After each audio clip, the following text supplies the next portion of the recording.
ایک بڑھتا ہوا خطرہ قرار دے چکے ہیں۔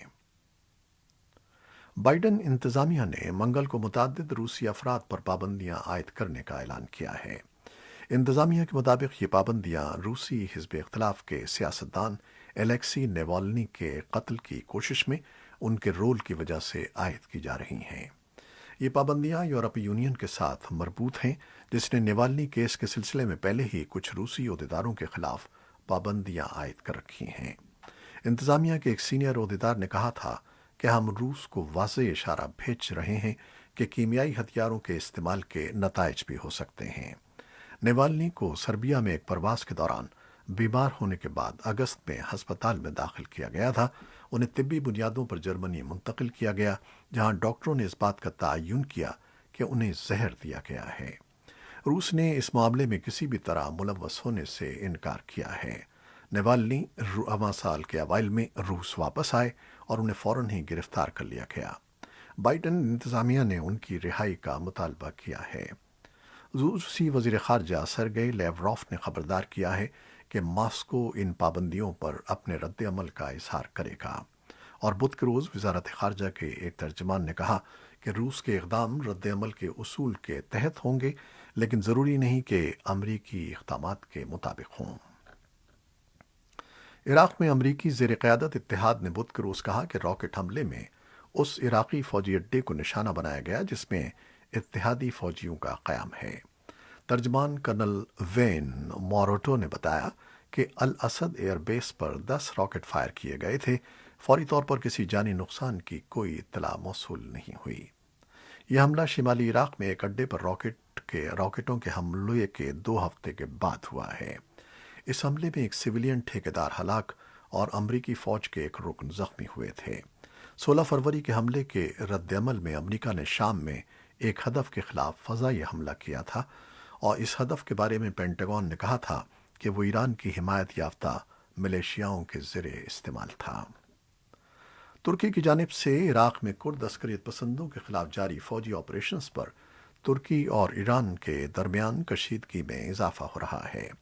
علاقائی حریفوں میں سفارتی تناؤ بڑھ رہا ہے، جبکہ انقرہ ایران کی پشت پناہی کی حامل ملیشیا کے زیر استعمال رہنے والے اسٹریٹجک اعتبار سے ایک اہم خطے پر اپنے عراقی آپریشنز میں توسیع کی دھمکی دے رہا ہے۔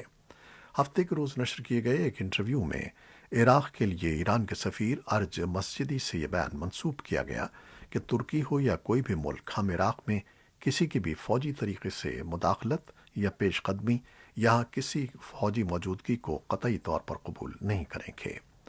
عراق میں ترکی کے سفیر فتح یالدیس نے ایک ٹویٹ میں جوابی طور پر کہا کہ عراق کی سرحدوں کے احترام کے بارے میں لیکچر دینے والے مسجدی آخری شخص ہیں۔ ترک میڈیا رپورٹس کے مطابق ترک فارن آفس نے ایران کے سفیر محمد فرازمند کو یہ بتانے کے لیے طلب کیا کہ ترکی کو توقع ہے کہ ایران دہشت گردی کی لڑائی میں ترکی کی حمایت کرے گا۔ اور اب کورونا وائرس سے متعلق کچھ خبریں۔ امریکی صدر جو بائیڈن نے کہا ہے کہ امریکی ماہرین کو امید ہے کہ توقع سے 2 ماہ پہلے مئی کے آخر تک کورونا وائرس کی اتنی ڈیلیوری ہو جائے گی جو تمام نوجوان امریکیوں کے لیے کافی ہوگی۔ وہ امریکی ریاستوں پر زور دے رہے ہیں کہ مارچ کے آخر تک اسکول ٹیچرز کو ویکسین کی کم از کم ایک خوراک دے دی جائے تاکہ اسکولوں کو دوبارہ کھولنے کا عمل تیز کیا جائے۔ ٹیکساس امریکہ کی سب سے بڑی ریاستوں میں سے ایک ہے جہاں ماسک کی پابندی ختم کر دی گئی ہے، جبکہ امریکہ میں بڑی تعداد میں گورنرز اور دیگر لیڈرز ہیلتھ آفیشلز کی ان اپیلوں کے باوجود کہ حفاظتی انتظامات کم کرنے میں جلدی نہ کی جائے، کووڈ-19 کی پابندیاں نرم کرنے کی مہم چلا رہے ہیں۔ اور جاپان نے کورونا ویکسین کی 1000 سے زیادہ خوراکیں خراب ہونے کی تصدیق کی ہے اور اس کی تحقیقات کا بھی اندیا دیا ہے۔ جاپان کی وزارت صحت نے منگل کو کہا کہ دوا ساز کمپنی فائزر اور بائیو این ٹیک کی تیار کردہ ویکسین گزشتہ دنوں ریفریجریٹرز خراب ہونے پر ناکارہ ہو گئی تھیں۔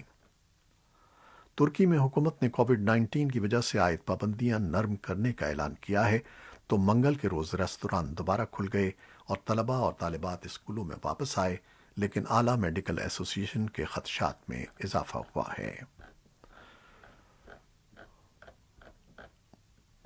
یہ تھیں وہ خبریں جو فیس بک لائیو پر ہم نے آپ کے لیے پیش کی۔ ہماری ویب سائٹ پر اور یوٹیوب پر یہ بلیٹن پوسٹ کر دیا جاتا ہے، جسے آپ بعد میں بھی دیکھ سکتے ہیں۔ خالد حمید کو اجازت دیجیے گا۔ اللہ حافظ۔